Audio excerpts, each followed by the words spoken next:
from their beginnings will have the finest view of them.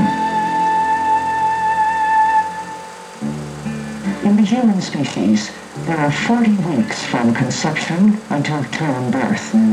From the first spontaneous movements, the fetus arouses our curiosity about intrauterine behavior.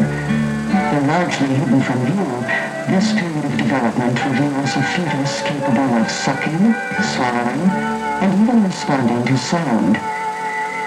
When an infant is born before term, we have a unique opportunity to observe human behavior and development more closely during a period normally spent in utero.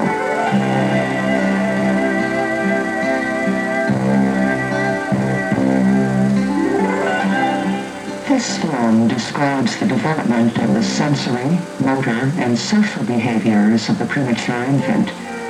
These behaviors are visible evidence of fetal growth and maturation. Knowledge of these behaviors will help us understand the special needs of preterm infants and how they differ from term infants. Jonathan was born after 26 weeks gestation and weighed only 800 grams. This fragile infant would not have survived several years ago. Recent advances in neonatal intensive care have remarkably increased the survival of these very small preterm infants. Little is known of the long-term effects of the highly artificial environment of the intensive care nursery. However, light, temperature, and sound, as well as medical procedures and handling by many people, do affect the early behaviors of these incubator-bound infants. The major factor which has a profound effect on behavior is the infant's state of consciousness. For the very young preemie, there is mainly one uninterrupted state, an immature type of sleep. Gradually, we will see the emergence of the 6 states of arousal or consciousness that are present in term babies. These states alternate many times within 24 hours. There are 3 awake states. The first is quiet awakeness, an intense, alert state in which the infant is most capable of interacting. There is active awakeness and crying.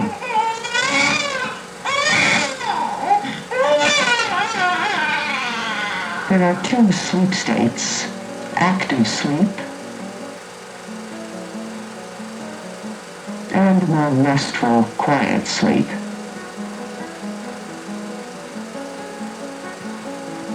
And finally, there is a transitional state between the awake and sleep states, which is a drowsy state.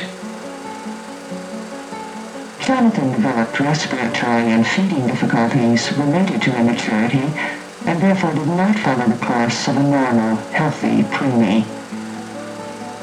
Instead, we will follow Elizabeth, who was born after 28 weeks of gestation and weighed 1,200 grams. Here she is at 30 weeks gestation or 2 weeks after birth. She had no significant neonatal problems other than bruising of her face related to the delivery. In addition, we will follow Michelle, who was also born after 28 weeks gestation and weighed 1,100 grams. Here she is at 30 weeks gestation.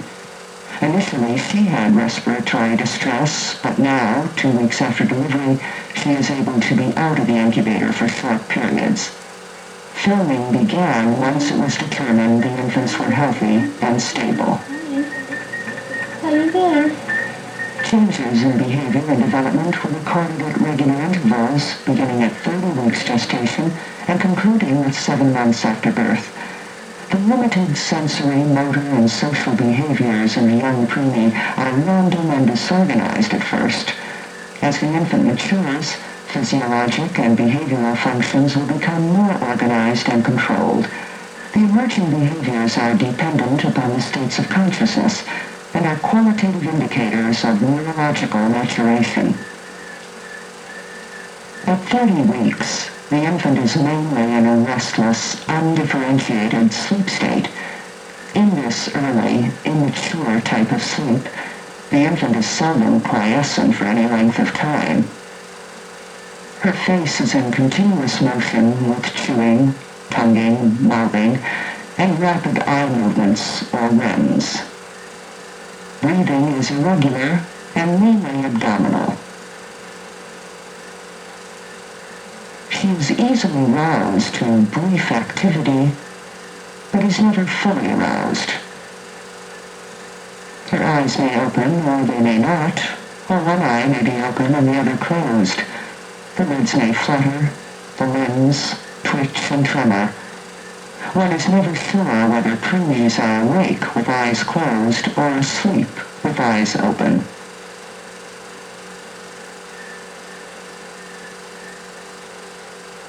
Since the premature infant sleeps most of the time, many of the social signals which help foster parental attachment and caretaking are lacking.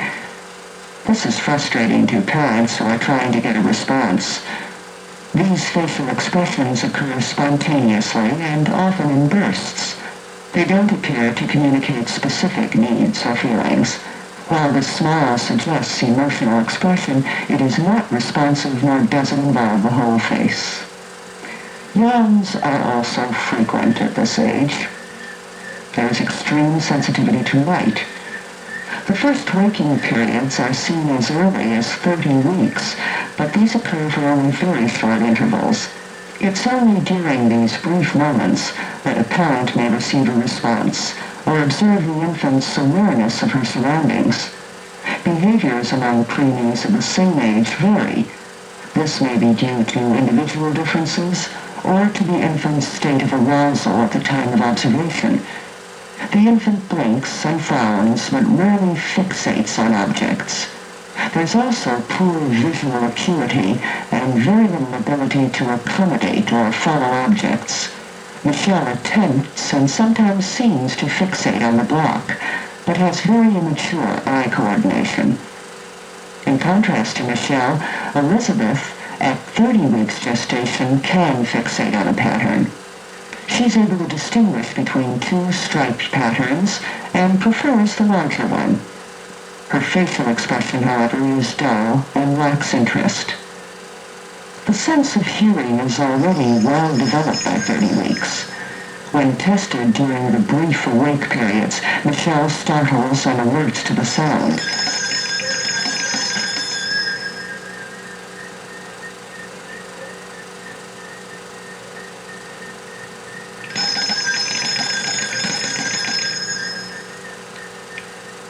The amount of time spent in this active sleep will progressively decrease as periods of quiet sleep increase.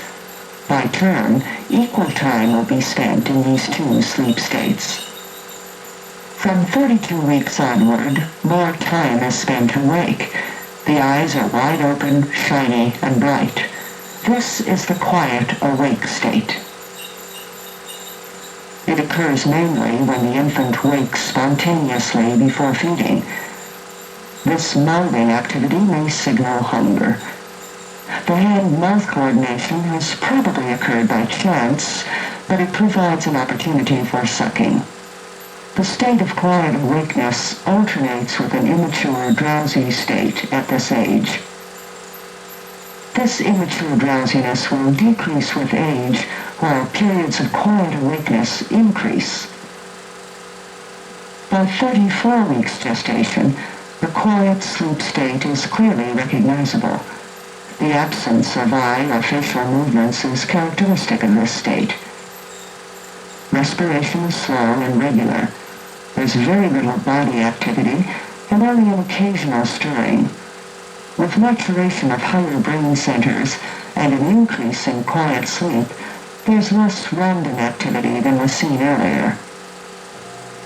At 34 weeks, Elizabeth can respond to her father's attention by awakening. This developing responsiveness coincides with the appearance of the more mature, quiet sleep state. The grasp reflex has appeared, and she shows increasing response to touch. From 34 weeks onward, the infant can safely coordinate sucking with swallowing and breathing, and is ready to begin to feed from a breast or bottle. Experimentally, when measuring sucking on a blind pacifier, there are bursts of sucks at 34 weeks, with a beginning rhythmicity to the sucking pattern. With continued growth and stabilization of vital signs, the infant can move from the intensive care nursery. The ability to maintain body temperature outside the incubator usually occurs between 34 and 36 weeks gestation. There is less need for critical care monitoring, and visiting is now easier and more rewarding. Hi. Oh, what's the matter? Getting big. The infant is more responsive to her mother's face, her soothing touch, and the tone of her voice. What's the matter? By 36 weeks, Michelle's mother can assume all responsibility for her care and is now ready to take her home. Michelle responds actively to her mother's care. The crying stage is now seen more frequently in response to discomfort and hunger. The cry of the premature infant is high-pitched, and the tone is different from the lusty cry of the full-term newborn. Usually, no tears are observed until the expected date of delivery or later. Squeaks and grunts are recent additions to the preemies' communication repertoire. Now, when Michelle hears the bell, she searches for the sound more than previously. She quiets and listens attentively.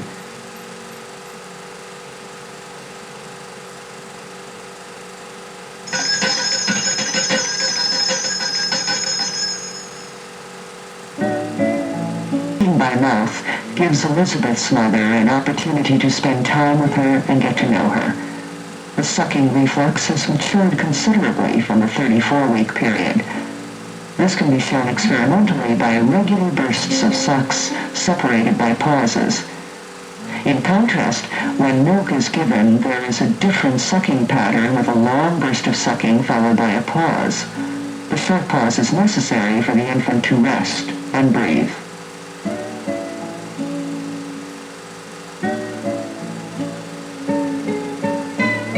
Her visual and auditory abilities are best tested in the quiet awake state seen here. She can now not only fixate, but follow the red pom-pom. She alerts to sound.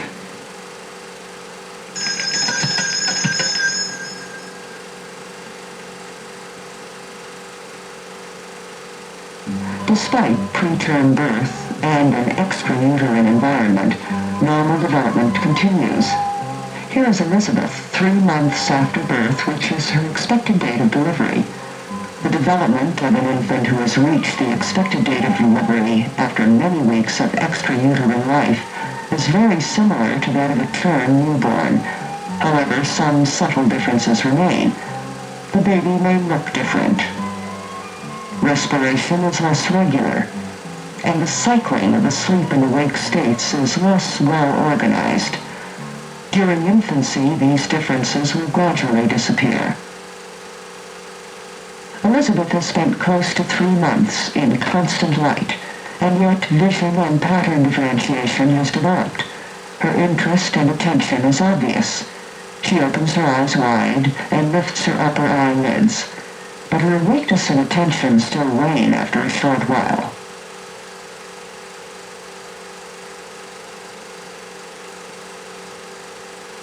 This may be due to familiarity with the stripes, or a change to the drowsy state.